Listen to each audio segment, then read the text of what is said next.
प्रभू श्रीराम म्हणजे त्याग, प्रभू श्रीराम म्हणजे समर्पण, प्रभू श्रीराम म्हणजे संयम आणि प्रभू श्रीराम म्हणजेच मर्यादा पुरुषोत्तम.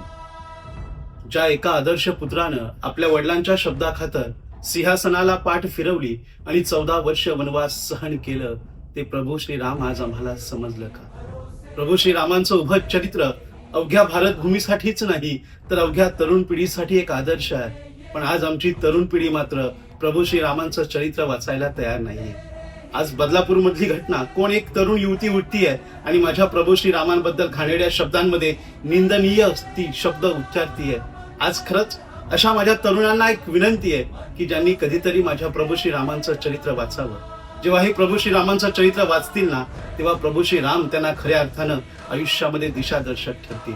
असं म्हणतात की आयुष्यातील प्रत्येक प्रश्नाचं उत्तर जर श्रीमद भगवत गीतेत असेल ना, तर आयुष्यातील प्रत्येक संकटांशी कसं लढावं याचं उत्तर प्रभू श्रीरामांच्या चरित्रात आहे, प्रभू श्रीरामांच्या चरित्रात आहे.